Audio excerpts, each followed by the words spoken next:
Good.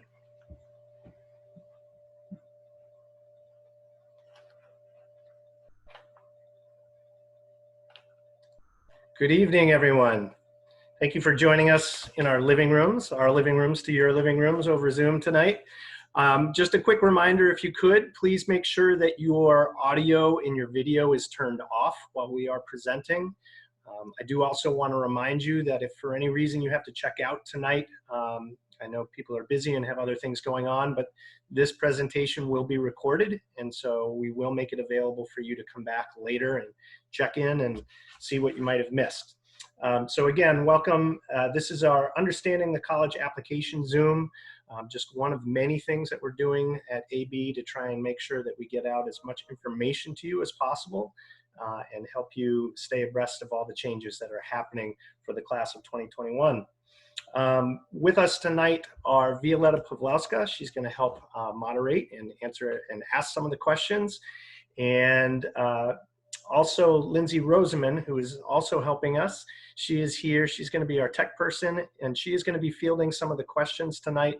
You can see at the bottom of your panel, you'll see a chat button. If you do have questions, we would ask you to put those questions in there. And we're going to have time for answering those questions as we get down to the end of our presentation. So again, just another quick reminder, please, if you could, turn off the video and audio component of your Zoom, and then we will get going. So with that done, we're going to introduce our panelists from our colleagues on the other side of the fence at colleges. And I'm going to turn it over to V for our first intro. Okay. Hi, everyone. Again, I have a pleasure of introducing our extremely well-regarded, friendly, and very experienced admissions counselors from two institutions, Katie Congdon from Northeastern University and Adrienne Amador-Odie from Trinity College. And I will have a pleasure of introducing Adrienne, and then I'm going to turn it over to Stephen, who's going to share more information about Katie. So a national leader in the admissions field, Adrienne Amador-Odie joined Trinity as Dean of Admissions in August of 2019. She brought both breadth and depth to the role to her role at Trinity Admissions, having served in admissions positions also at Berry College, the University of Rochester, and Kenyon College. Widely regarded as an ethical leader with a deep passion for all aspects of this work, Adrienne has built strong relationships with school counselors. We're a good example of that. She also has been actively engaged in broader conversations on access to education through groups such as Admissions Counselors Cultivating Equity and Peace Today, and College Horizons, a national nonprofit that supports higher education for Native American students. Adrienne earned her bachelor's degree in mathematics from Kenyon College and a master's degree in educational measurement and statistics from The Ohio State University. An NCAA All-American swimmer at Kenyon, Adrienne has developed a lifelong passion for working with scholar athletes. Back to you, Stephen. All right, thank you very much. I'm introducing Katie Congdon. Welcome, Katie. Thank you for joining us tonight. Katie is one of the assistant directors of undergraduate admissions at Northeastern University. Since joining the admissions team in 2016, Katie has worked with students in almost 50 states and has reviewed over 15,000 applications. God bless you. As a first-generation college student herself, she is committed to helping students as they navigate the entire college search process. During her free time, she enjoys visiting different beaches around New England and spending time volunteering as a virtual college coach for students across the United States. Thank you to both of our panelists for joining us tonight. So real quickly, what I'd like to do is kind of break down a little bit about what our goals are tonight. One of the things that we really wanted to distinguish tonight is the difference between quantitative and qualitative data that we share when students are applying to college.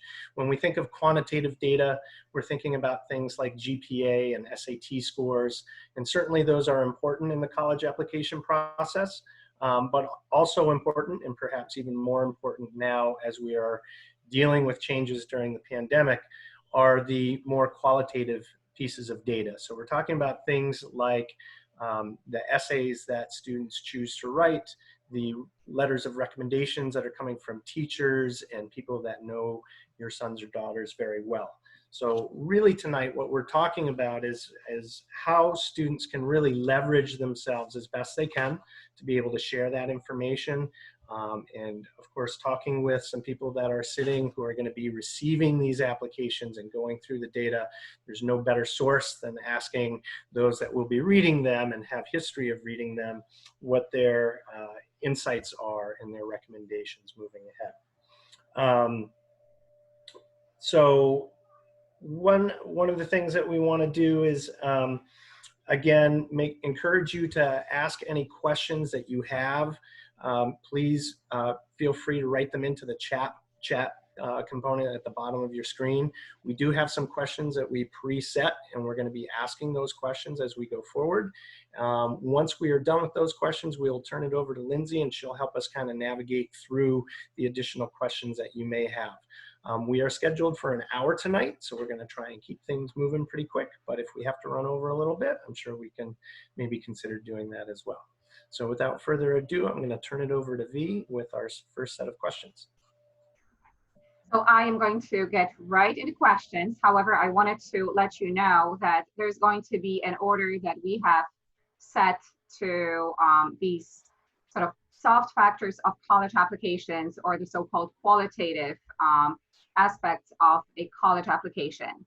So our questions are going to follow the order, such as that first we would like to tackle the topic of recommendation letters, then interviews, then there will be questions that will follow regarding supplemental essays, as well as the activity list.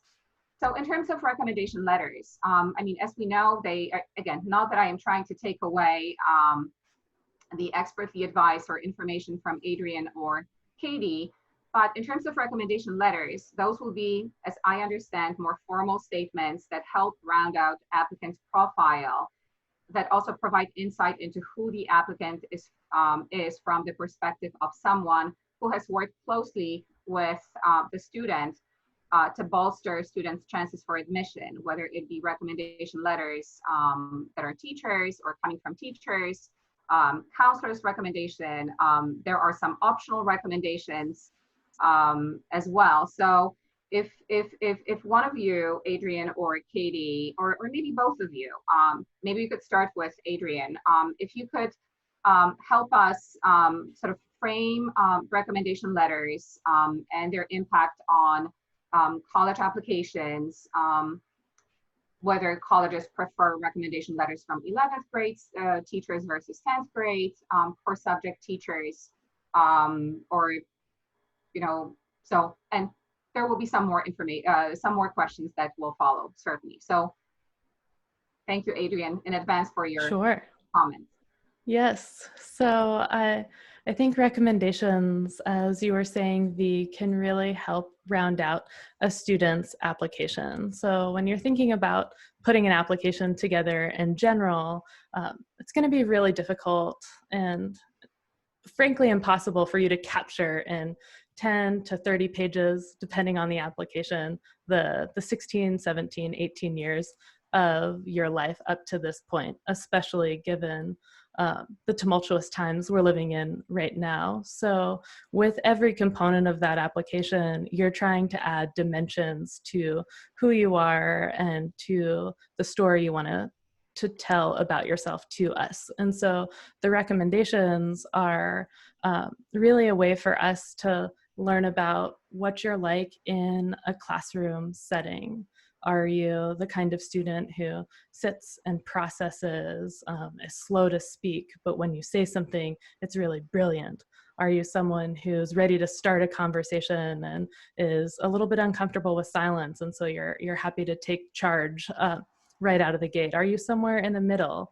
Does that change when you're in a math class versus a social studies class? So those are the details that we're really looking for so that we can picture you in the classroom in our college community. And we want a dynamic classroom. So we can't have ones filled with all people who are ready to speak right out of the gate, or people who don't like to speak at all and would rather engage with the material in different ways. We need that balance. So that's where your recommendations are really, really helpful.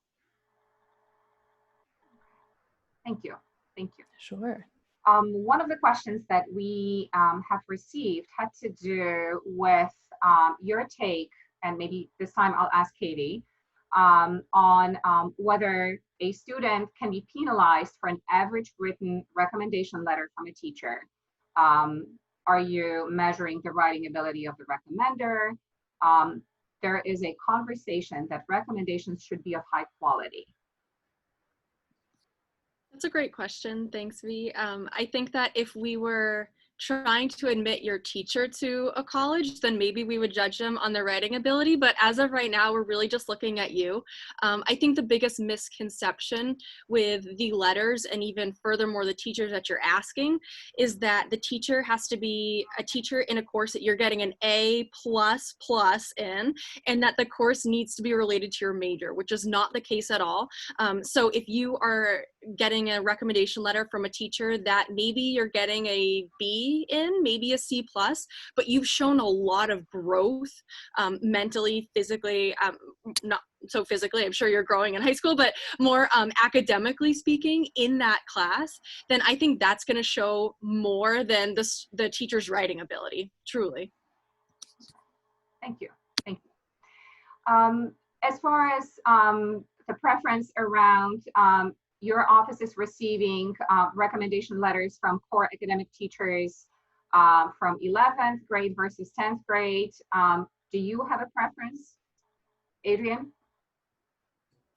I don't have a preference between the two. I think there's a lot that happens in the junior year. So more students are sending recommendations from junior year teachers than 10th grade teachers. I think the important piece, as Katie was mentioning, is someone who knows you and can really speak to your growth as a student. So if you have a 10th grade teacher who you've kept in touch with since 10th grade, and they're going to be able to talk about that from the academic perspective, great.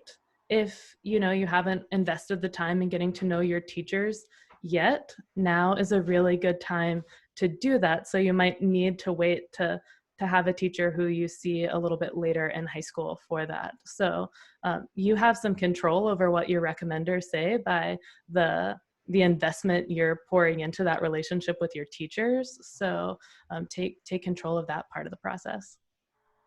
Thank you. Thank you for clarifying that for our students, their parents, and ourselves certainly as well. One more.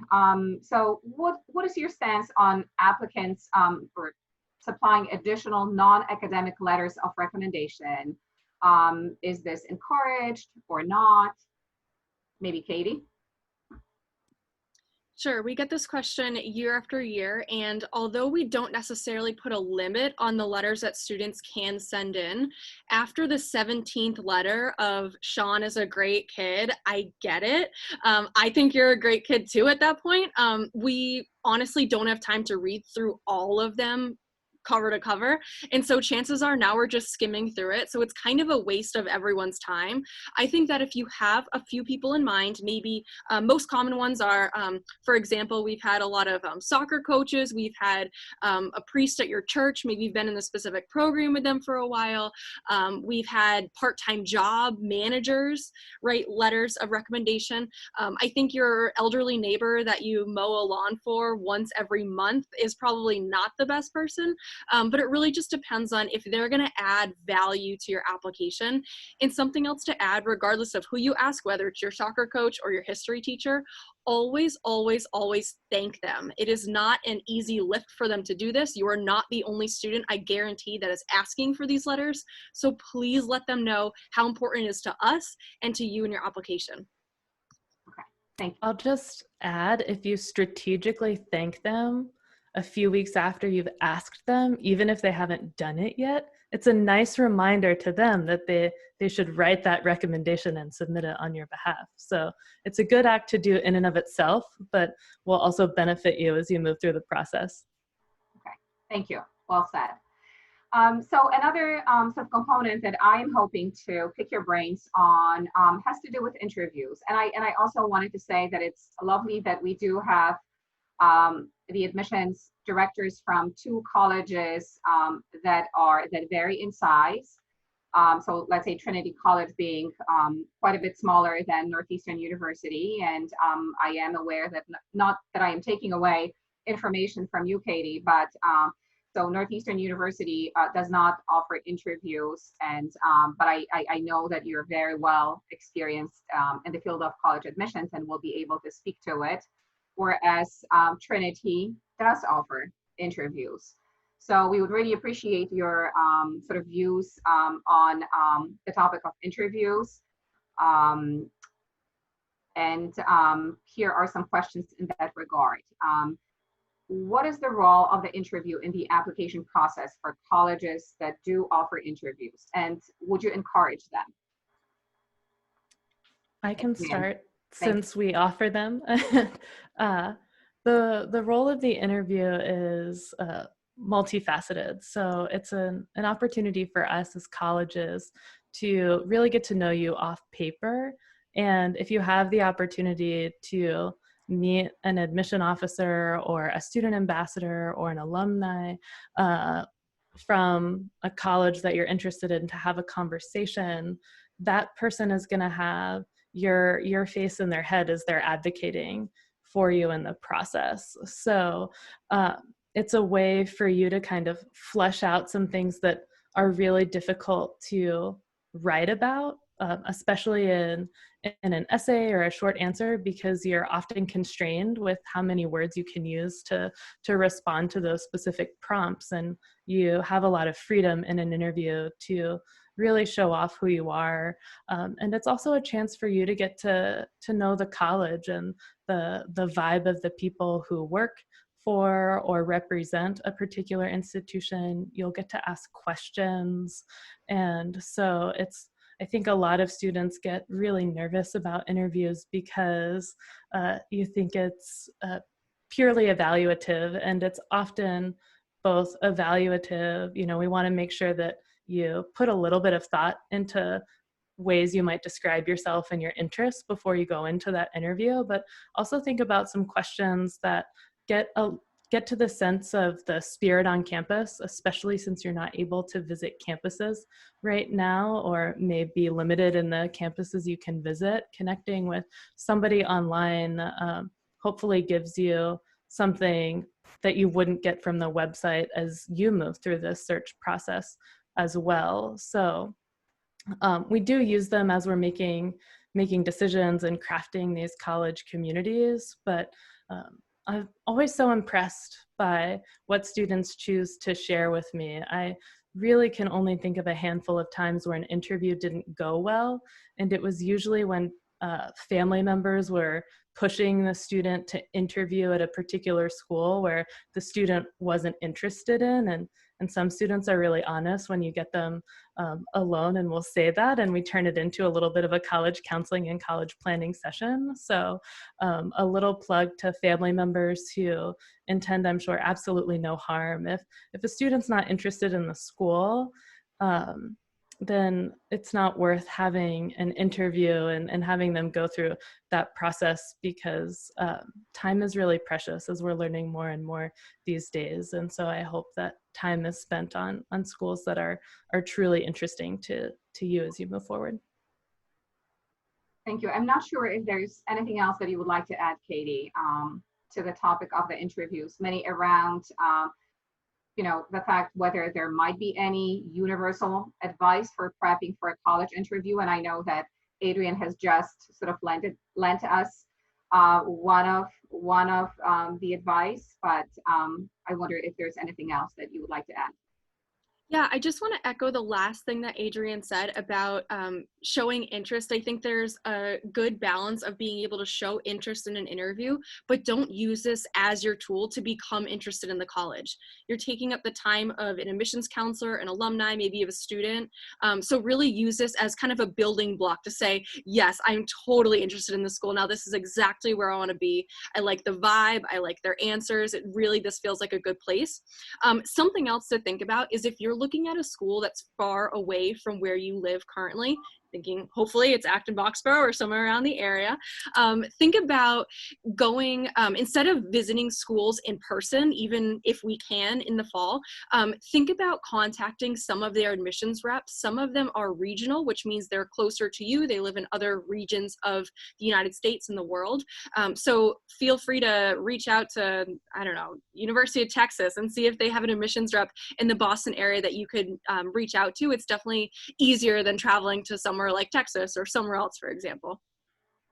Thank you. Thank you. And what I also wanted to add from our counseling corner is that I can assure you that I personally have found the admissions counselors this year, not that they haven't been before, they have been very accessible. I understand that your travel schedule were greatly impacted by the health pandemic, and you have not been able to do any travel. And I would say that even if a college does not offer interviews and you do have several questions that you would like to ask, this could be a wonderful way for you to have them answered by reaching out to one of those regional admissions counselors, or let's say even to the general admissions office to inquire if there is a designated regional admissions counselors that you could get in touch with. Sort of before we move on, there had been a question about interviews that came in the chat. So I just thought maybe we could ask that now while we're still on the topic. And the question was, how much importance or how much weight does the interview have in the admissions process when you're looking at that piece in terms of kind of the student's cumulative application? So maybe Sure. maybe Adrienne wants to answer. Yeah. So the first question that I'm asking myself as an admission officer is, are you going to be successful in our classrooms? So a really fantastic interview can't convince me, it can't replace steady, consistent work in the classroom. But, if we wouldn't ask for them if we didn't think they were helpful or influential in the admissions process. And so there's not a clear, I can't say, oh, it's 25% of our decision, because every student, especially at a school like mine where we have the luxury of getting to spend time with each applicant on paper and hopefully in person, we put forth a lot of effort in reaching out and trying to interview as many of our applicants as we can. So it says a lot, especially for students who are pretty close to Trinity, if you're applying but you haven't interviewed, because of how proactive we are about interviewing. That's going to make me ask some questions. Most interviews are decent interviews because we want them to go well and you want them to go well. And so we're coming together committed to a good experience. I'll say they are more helpful than they are harmful. Even if you get really nervous in the conversation, just the fact that you've taken some time out to have a conversation in a world where it's really easy for you to disengage or for you to just follow us on Instagram or look through our Twitter feeds and things like that. It's really impressive that you're taking the time to spend with us. So it's a really good idea, even if an interview is only optional. If you're really interested in that school, you should want to spend the time. And if you don't want to spend the time on the interview, that should tell you something about where your interest truly lies. And will cause you to do a little bit of self-reflection. And if you have to update the college list because you're feeling like, what, I'm not actually interested. I was just really interested in the name of the school or the location because it seemed really fun. and now I have to do some self-reflection. You've got a little bit of extra time on your hands, so it's a great time to do that reflection. Thank you. Thank you very much, Adrian. So let's say, apart from interviews, as we have been living through or seeing our lives and sort of professions and social interactions impacted by COVID-19 pandemic. And again, you know, the fact that we're Zooming at this point, and this is the format of our presentation, it speaks really well to it and of it.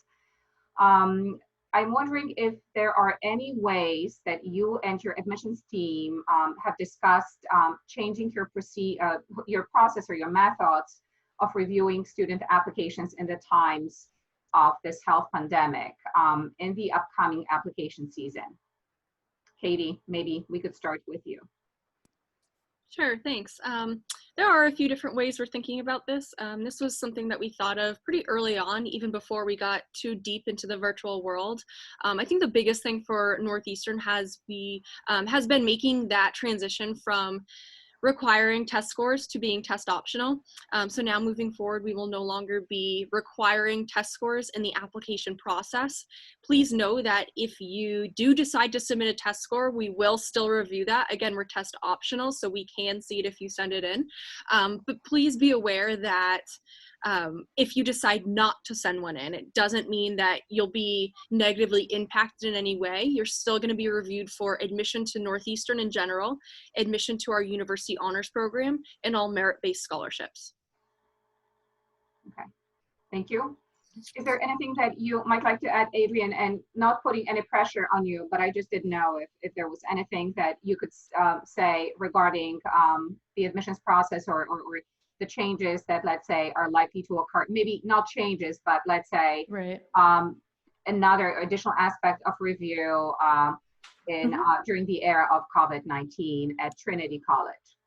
Yes, so we've been test optional for a few years now, and are happy to help our friends with figuring out how to review applications without them. But in addition to that, we're really taking this time, particularly with the compounding effects of the global health pandemic and the sort of social unrest that we are experiencing now, to evaluate every facet of our process and everything that we're asking students to do, to see, one, is it still possible for students to do it? You know, I've been really impressed by my colleagues who have been shifting to test optional, because it's going to be really difficult for students to take tests in the manner in which, you know, you've been able to do historically. And so we're looking at, like, while we're offering interviews, how do we make sure we're doing everything we can to create access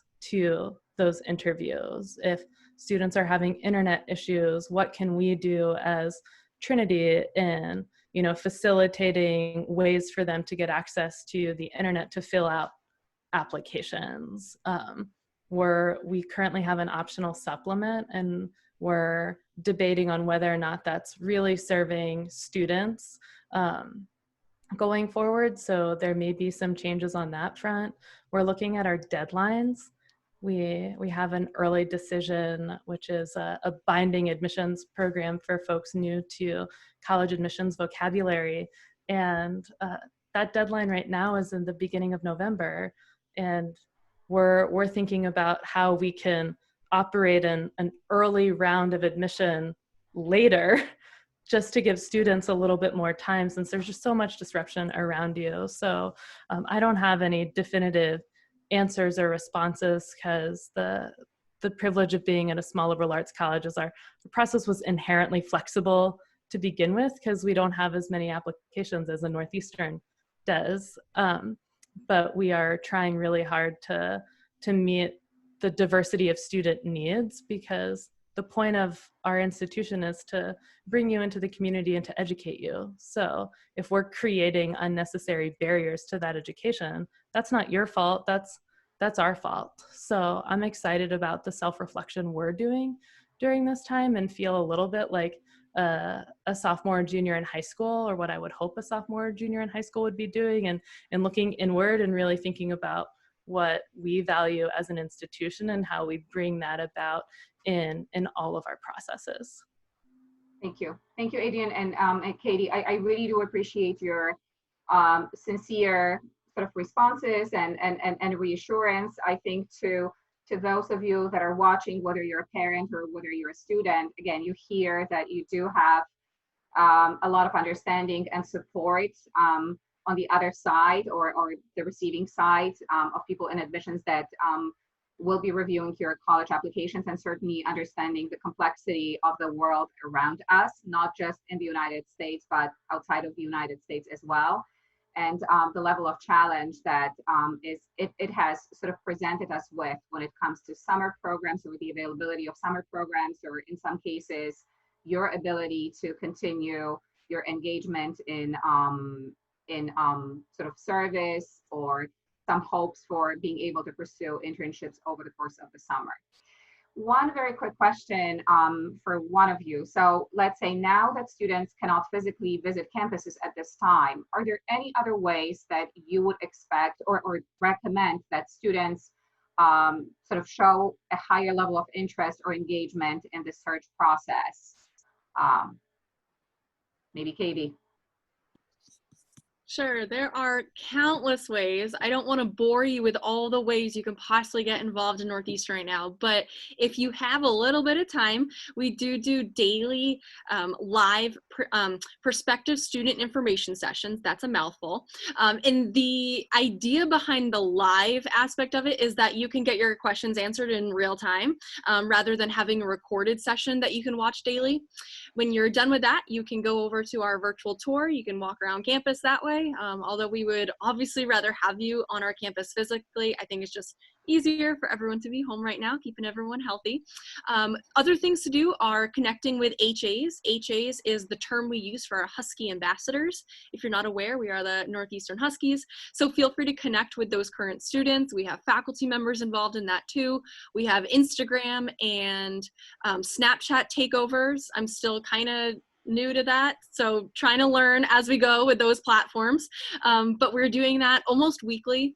We have hundreds of hours of recorded college specific sessions. We also offer those live. So again, I don't want to bore you, but I would argue that there's probably more ways to get involved in Northeastern now than there absolutely was in the past. Okay.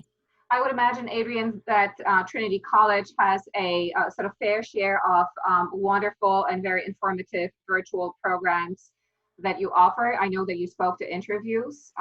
Is there anything that you would like to, I mean, any programs that Trinity College has in place for prospective students? Yeah, I echo what Katie said just a moment ago, and that I think it's easier for students right now to get to know many different facets of the community. So many of the same things Northeastern is doing. You know, we also have live info sessions and opportunities to speak with students. And I think speaking with students is a nice way to practice interviewing. So we differentiate when you're just kind of chatting with a student or admissions officer versus when you would be participating in your more formal interview process. So it is important to pay a little bit of attention to the nuance. And something that I'm particularly excited about is our faculty partners who have made themselves available to prospective students in this time. So our faculty were fairly accessible anyway as a smaller school with a predominantly undergraduate population, but they've really opened their doors in a big way virtually. So for students who have some solid ideas on what you want to pursue academically, a faculty member is very likely able to chat with you because they're not traveling or speaking at conferences. Some of their research has slowed down or been put on pause as well. So they're more available right now than they would be under more normal times too. Thank you. I think I've concluded my round of grilling here, and I would like to now turn it over to Stephen, who does have a number of questions that would touch upon a few other aspects, qualitative aspects of college application. Thank you. Thank you, V. I just want to reiterate that I'm excited to hear of all the ways that there's just flexibility and creativity coming from the college end on this process. And I've certainly been talking to a lot of my students, encouraging them that when you take away the travel aspect of this, in some ways they can do a lot more nowadays with all of the opportunities that are now becoming available. So I'm encouraging them, and I encourage them again to go to the school websites and really look at, potential, new things that are going to be rolling out. I don't think that we've really exhausted all of the creativity yet on what colleges are coming up with to help intrigue kids about what they have to offer. So my round of questions are going to move into two things. I want to talk a little bit about the essay and how students can best put their best foot forward on the essay, and then also a little bit about the supplemental essays, and then the activity list and how they present that information as well. So just so our guests can know that we've just actually finished a round of working with our students through their English classes, through the junior English classes, on writing a personal narrative or something akin to the college essay. So this is probably something that's pretty relevant to them right now. And I suspect that there might be some questions that come from this as well. But just for starters, if you could share a little bit about how much you focus on the quality of the essay and the topic that students are using. I think that there's a lot of fear, certainly, on some kids' part, where they think that they have to come across as being a professional, either in the area that they're trying to major in, or that their writing needs to be at that super high level. And if you sometimes it can be a mistake even sometimes to go and look at some of the books that go out there that say these are the best college essays that we've ever seen. And then of course, if you read the fine print, those kids are applying to the best colleges. So of course they're exceptional. But for the typical student, what exactly might you be looking for? How do you kind of rate the quality and try and get a sense about what they might add to the classroom through what they've chosen to write about? Maybe Katie, if we could start with you. Sure. This is also one of those $1 million questions that we get each year. So thank you for that. Honestly, I don't know if there's ever been an essay that I've absolutely hated. Grammar kind of gets to you after a while. Biggest thing, I love seeing paragraphs, full sentences. Really just gotta love those. But as long as you're following basic grammar, if you have a topic that means something to you, then I would love to read about it. Make sure it's adding value to your application, something that maybe we either didn't hear about in another piece of the application, or you're adding something more that you didn't get to explain fully in the application. For I guess what you were saying, see, about the average student or the common student, one of my absolute favorite essays, thinking way back when I first began reading them, was about a student who played baseball at his high school. I won't tell you which one, but it was nearby. And the student found yoga in his free time, and it made him a stronger baseball player. It made him a stronger student in the classroom. He believed that it made him a better son to his parents. And so the way that you can take two very simple ideas, your love for baseball, your newfound love for yoga, and just who are you? How is it impacting your life? How is it going to impact your life in college? Honestly, again, I don't think there's a topic that's a poor choice. If you're able to really talk about and get your ideas through in that essay about why you chose it and why it means something to you, why it's developed you as a person in one way or another, then I'm in love with the idea and I can't wait to read it. Great. Thank you, Katie. Adrian, anything to add to that about what you might be looking for? We want you to sound like a high school student, because that's who you are, and the best essays are the ones that are your voice. And we've read tens of thousands of essays, and so we can tell the difference between a 17-year-old who's writing versus a 45-year-old who might be writing or influencing that essay. So don't try too hard to be something that you're not. If you give your essay to someone who knows you well and you ask them the question, does this sound like me? If they say yes, then you've done your job and you should feel really good about submitting that essay. If they say, no, you never use the word huckster because you're 17 and no 17-year-old uses the word huckster, then probably, keep working on that. It's okay to have a couple of drafts of your essay before you find the final one. So just be yourself. And I know that that is easy to say and hard to do, but if you do it, it's going to be a really powerful essay. Great, thank you. You've already both touched on it a little bit as far as some of the mistakes or things that you might have seen that might be turnoffs. Just if you could kind of elaborate on that a little bit, are there things that maybe aren't going to allow you the freedom to go to the end of that essay that you've started? Are there things topic-wise that the second you stumble across it, you're like, oh, this was a bad choice? If you could shed a little bit of light on that, that would be useful as well. Go back to Katie. I'm gonna stick by my original answer and say that there's no topic I don't like reading about, but if you can read between the lines, no pun intended right now, the most common ones are definitely about sports injuries, about traveling abroad, different mission trips.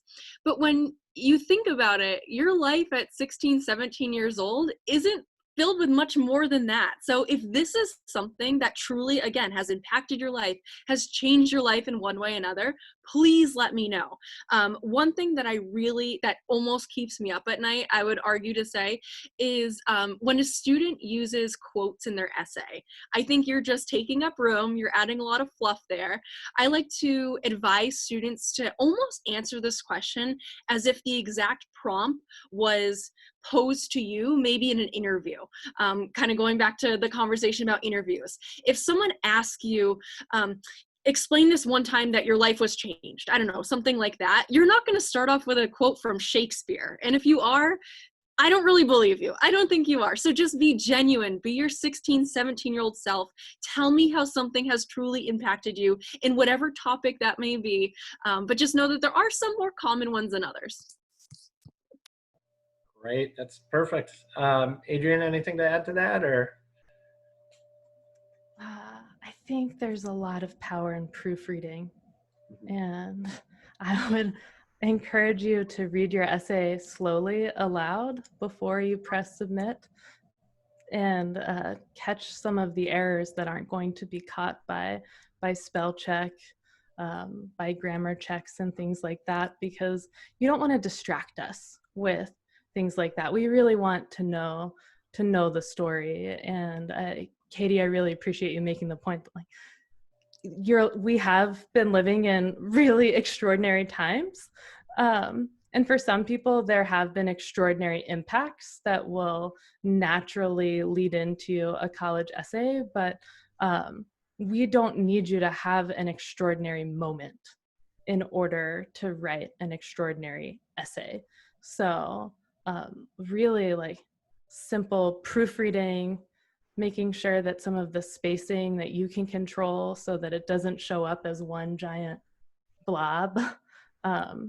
It sounds like a low bar, but reading tens of thousands of essays, there's a lot of run-on sentences in the world. There's a lot of misspellings, and I think it's a product of people just moving too quickly through the process to get it done.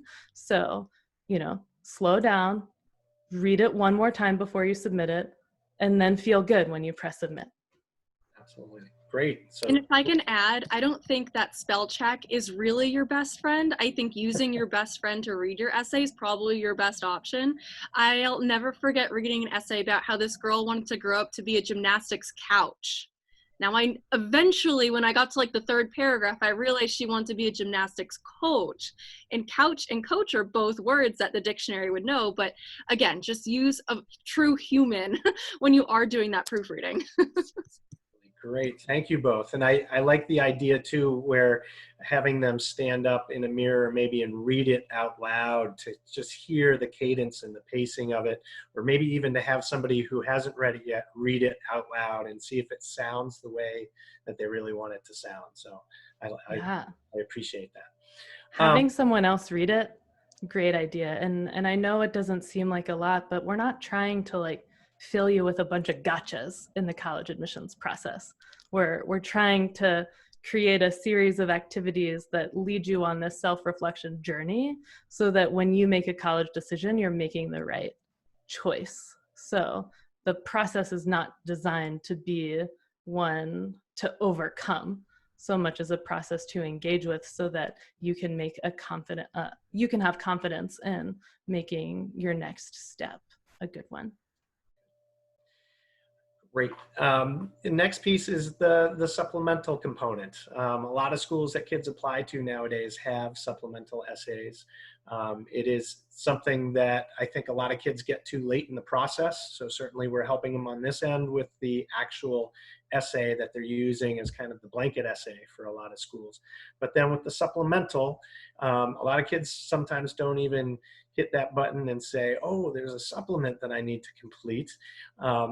Tell us a little bit about your thoughts on supplemental essays, whatever experience you've had with them, whether or not, you know, that in some ways can, you know, add super valuable information, whether its value is sometimes greater than the actual essay because you're asking the question that you want to know as a university. And I'm going to throw in an additional little curveball. I know that a lot of kids are probably wondering right now whether or not what's happening to them because of COVID is something that they're either going to be asked to speak on. I know that the Common App actually has included a spot now where kids will be able to speak to hardships coming from this. But your thoughts as you've been speaking with your colleagues on what role that might play in this as well would be appreciated. Let's start with Adrian on this one. Sorry, I was having a mouse issue, but we're back. So supplemental essays, I personally have mixed feelings about them. And so you might get a little bit of that in my responses, but I think one of the benefits of them is they serve as sort of a limiting factor because you don't have an infinite amount of time in this process. And so much like if you're not interested enough in a school that offers interviews to interview, if you're, you know, pausing or feeling burdened by submitting a supplemental response, that might tell you something about where that school really fits in your process, because there are thousands of colleges all over the world, and some of them ask for supplementary info and some of them don't. So if the supplements are going to be tough for you, then, you know, maybe schools that have supplements aren't the right school for you. On the flip side of that, I can see some students who, like, the supplements truly do serve as a burden. You know, these are students who don't have as good of counselors as we have here, or students who have a harder time with access to information. So that supplement and trying to do it really well in a way that speaks to the spirit of the institution could prevent us as institutions from having really great students join our communities. So there's good and bad, and I'm a school that has an optional supplement and lead an office in evaluating these, and we ask for that information because we want you, if you're able to think about, you know, the questions that we're asking, and ours are fairly standard supplement questions. Why do you want to come here? Or we take our mission statement, a shortened version of it, you know, how will you engage, connect, and transform the Trinity community, and, you know, what is that going to do in helping to position you for your life afterwards? But other schools like University of Chicago comes to mind, have really unique and witty sort of questions that really get at the spirit of what it's like to be at the University of Chicago. So going through some of those questions will be another way for you to get to know an institution if they are taking the time to ask them. So I think it can continue to inform the process, and we're going to try to use those supplemental responses to help students, especially if they're optional. So I wouldn't stress too much about doing that. I often feel like I get a more authentic voice from the student in a supplement because they're not getting as much coaching or assistance on supplemental responses that are shorter. So the ones that are really powerful are the ones where the students are being themselves and sound like students trying to figure out how they will engage, connect, and transform in all of the stuff that's going on around us. So I just had a student ask in the chat about how so many supplemental essays are about sort of why do you like our school? And if students aren't able to visit a campus, how will that impact their ability to be able to write these supplementary essays? I can continue and say that I'm so glad you asked that question. I've been asked that question by a lot of students, which is why we are really evaluating whether or not we need to keep asking that question, especially right now, since opportunities are limited. So I hope my colleagues at other institutions that have supplements are also thinking about these questions, because we want you to be on campus. When we want everyone to be on campus right now, but we especially want to create ways for, pathways for new students to join us. And like SAT and ACT challenges, we know that the visit challenges are going to limit people's, confidence in answering those questions. So I think you'll see some changes at a lot of institutions that have them. But I think people just need a little bit of time to process how they're going to put those changes into effect. Thank you. So another reason for people to really stay tuned with the colleges they're really courting and make sure that you're aware of these changes. I want to give Katie a chance. Anything to add to supplemental essay and information to share? Being at a university that doesn't even look at these, I think most of the time it's a big kind of moment for students that once you submit the application, you're done. But like you had alluded to earlier about that new COVID specific question, as far as I'm aware, we are planning on using that as well. Again, that is through the Common Application. I think this is a really great space. I believe it's 250, 350 words, correct me if I'm wrong. I think that's a pretty good space to use if there's something that has maybe changed in your life specifically from COVID related types of issues. Maybe mom or dad lost a job. Your, grandmother was recently diagnosed. You're going through all these changes in your family, whatever it may be. I don't think this is a good space to talk about how your school went from letter grades to pass fail. Things about the school are actually going to be located in another document that we're already seeing. So I guess what I'm trying to say is feel free to use this space to be very personalized to what's going on in your life. I hope that helps. That helps a lot. Thank you very much for making that clear. Excellent. I'm going to move now just a little bit to the activity list and how kids are going to best leverage, showing what they've been up to over the last 3, 4, however many years they've been continuing in an activity.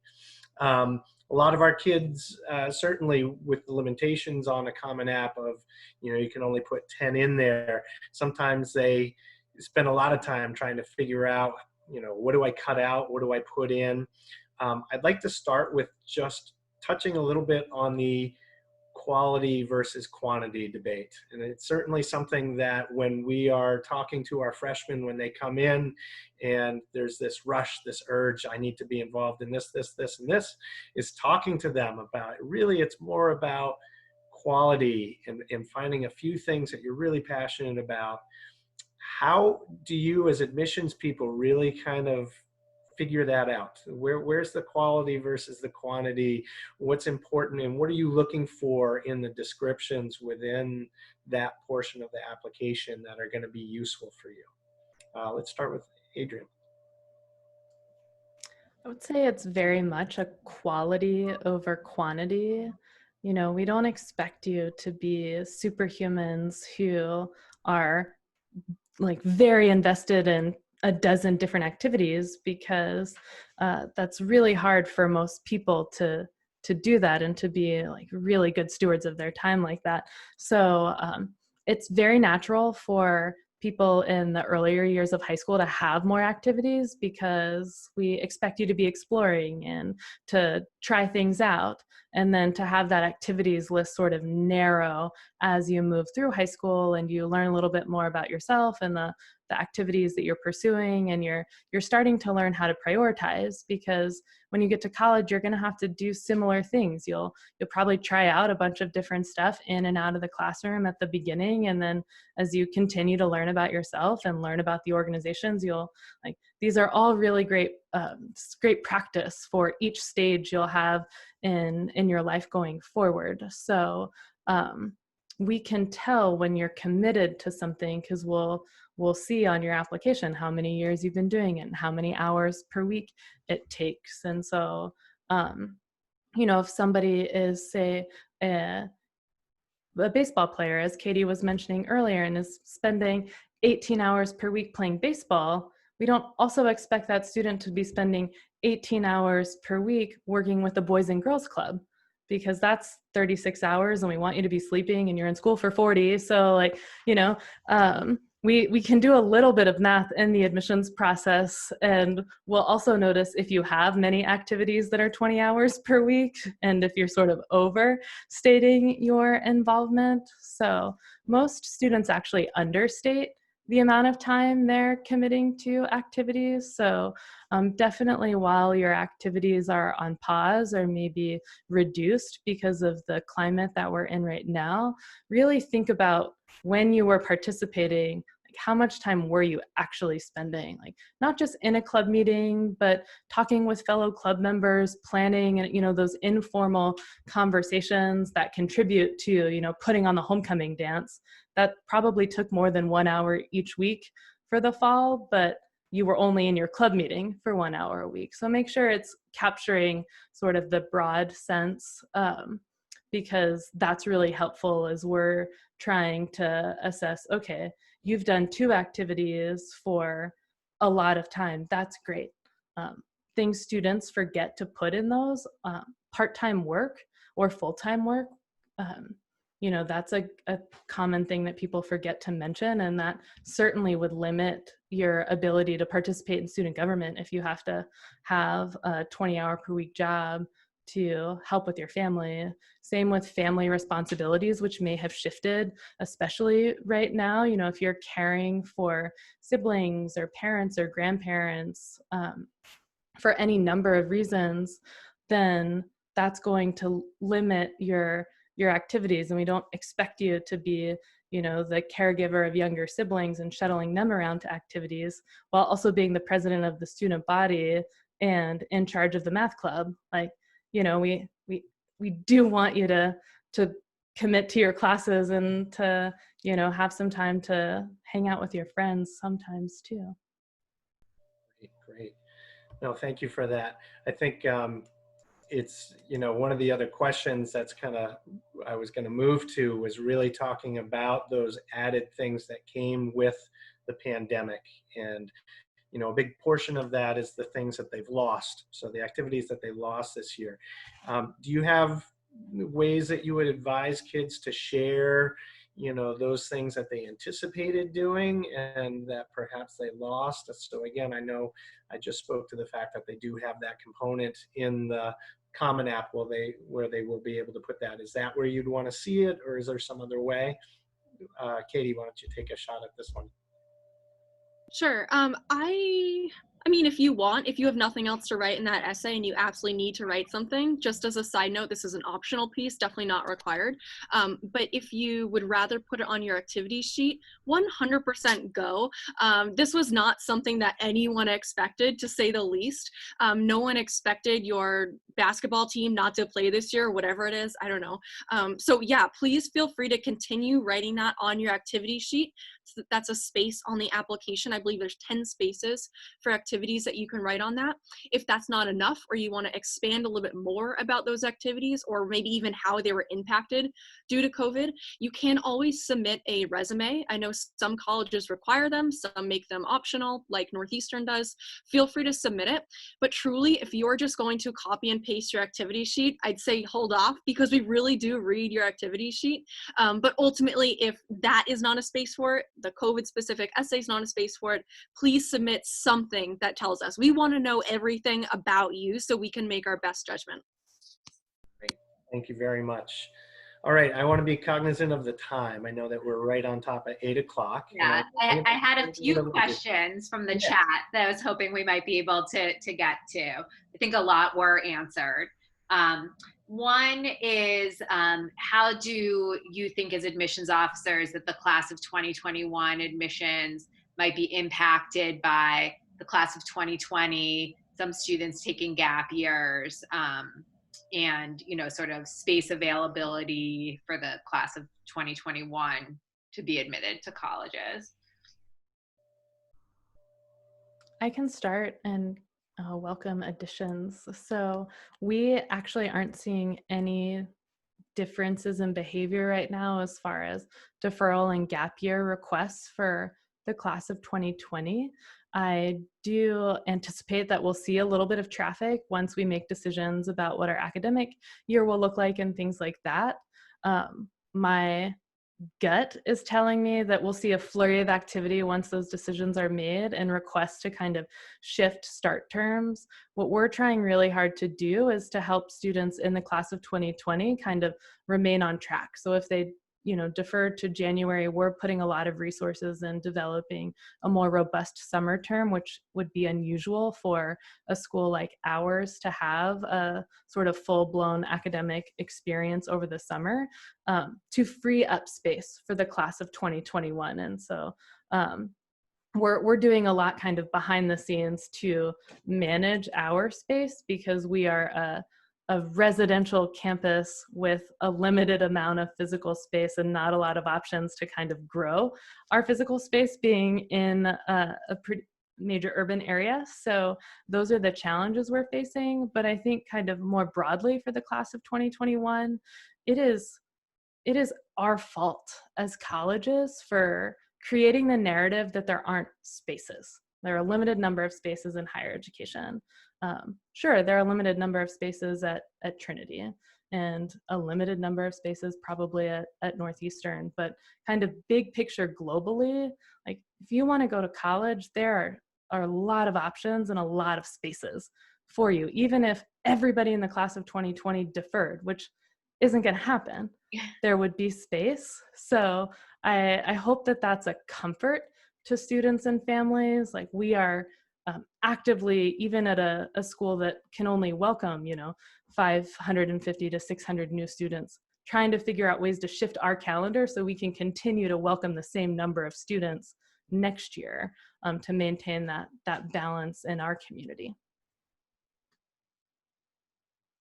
Yeah, and if I could add just a little bit, I think you're going to be surprised, and you might even see the opposite effect, which is going to happen.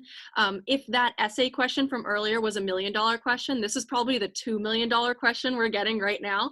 And I would also like to echo just the response and being comforted, just knowing that instead of, without getting into too much of the enrollment management weeds that we have to work with every day, the way that it works is, technically, yes, there are spaces per class, per unit, I guess, at Northeastern, like at any other school or university. But what we're seeing is even the small amount of students who are deferring, we're actually seeing a lot more students be admitted this year, if not even looking ahead to next year. And so I think your concern about not having enough space is the exact opposite, in the sense that you're going to see our teeny tiny acceptance numbers actually go up and up, which is not a bad thing at all. We're all kind of happy about that, but only because this is such a kind of new territory and kind of year that we're all trying to go through right now and figure out, literally, like, we're building the runway as our plane has already landed, but we really are seeing the exact opposite of what your concerns are. So I agree with Adrian. I hope this is more comforting and helpful than it is hurtful for you right now. So we had a question, and I know that both of your colleges are test optional, next year, about, do we think, kind of looking at what we're hearing from NACAC and colleagues from other colleges, if all colleges will end up being test optional. And I don't know if you can answer that or not, but if you're hearing any buzz about that. So I can't say definitively that all colleges would be test optional, but I can say that I hope all colleges would be test optional. And I have the luxury of getting to work right next to NACAC's future CEO. And for those new to the college admissions jargon, the National Association for College Admissions Counseling, NACAC, is sort of our profession's governing body. It's where we all come together. It's 15,000 members, and Trinity's current vice president will be taking over, and he is a huge advocate for test optional admissions policies and bringing some of these qualitative attributes we've talked about tonight into the admissions process. So I think there will be a strong voice at the head of a really powerful organization in the field advocating for test optional admissions more globally than institutions making specific decisions. But he is just one person, and there are a lot of voices in this conversation. So we can be hopeful, but these are uncertain times. Yeah. A question on essays. Does it make sense for a student to write about their professional interests in their college essay? Is that a good topic?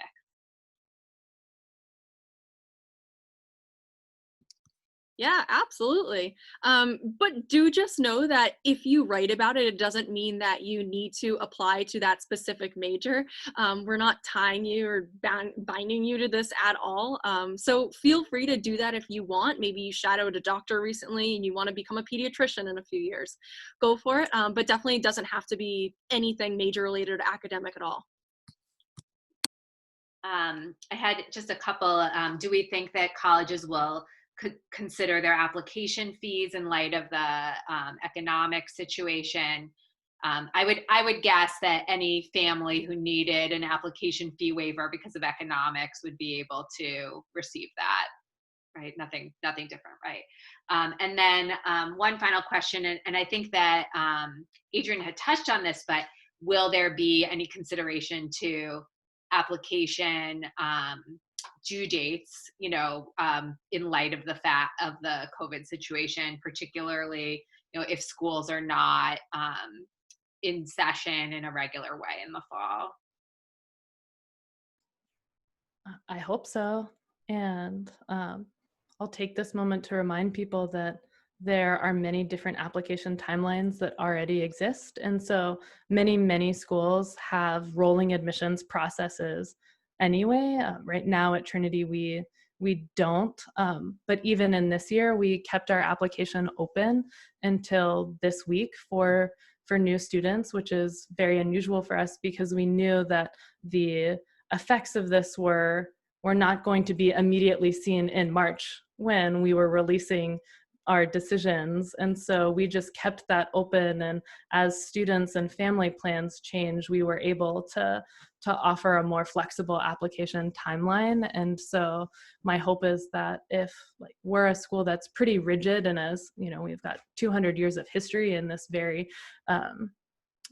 well-defined process, and the state of the world has really allowed us to have some more flexibility. So I think, Stephen, you were saying this is a plug for staying in touch with the colleges you're interested in, because it is in our best interest to communicate with you what our deadlines are and what our processes will be. But we've been trying to finish out the year and serving our current students. And now that traditional academic years are ending, we have more space to really set up future students for success.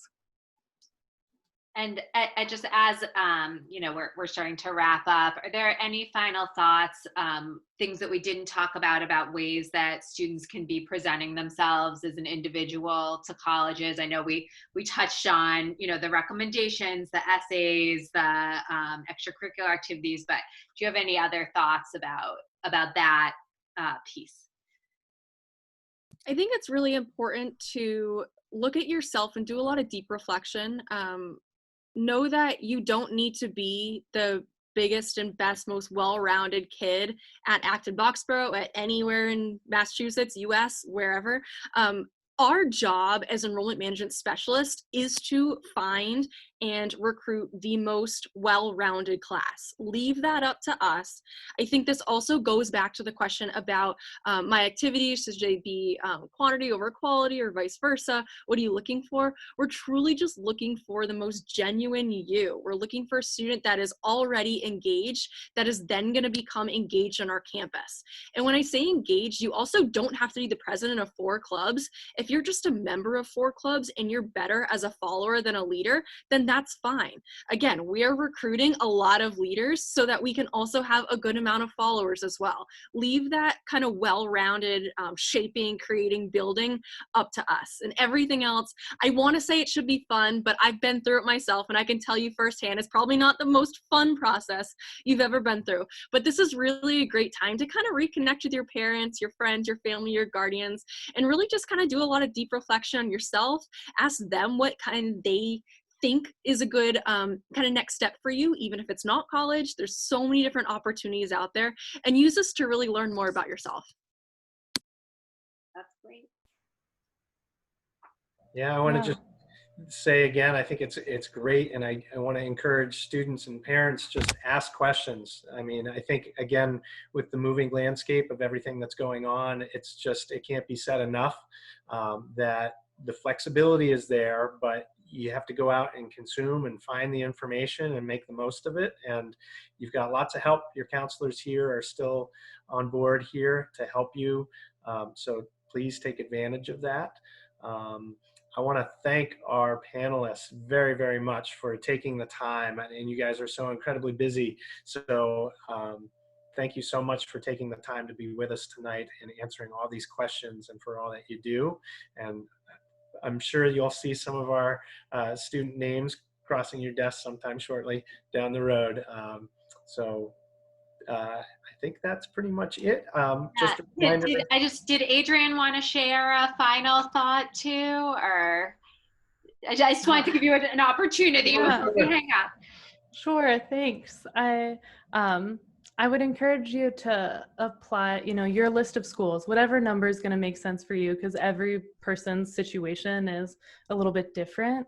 But when you decide to apply to a school, you should feel really good about attending that school. So too often in this process, I'll hear from students, oh, I just got into X, Y, or Z school. Like that was just my easy to get into school. But you should celebrate that. Like there's not enough celebrating around the processes, and with thousands of schools, surely you can find a dozen that you would be really happy to attend. And if you do, then you're going to end up in a really great place if college is the next step for you. And if you need more time to figure that out, there are other really great options to continue contributing to the greater good of the world. And if you want college later, it'll still be there for you. All right, wonderful. Yeah, so thank you. I just had someone ask in the chat, will a recording be available because I joined a little late? It will be. We'll be distributing that within the next couple of days. And a thank you from me as well. Thank you so much, Katie, and thank you so much, Adrian, for being wonderful ambassadors.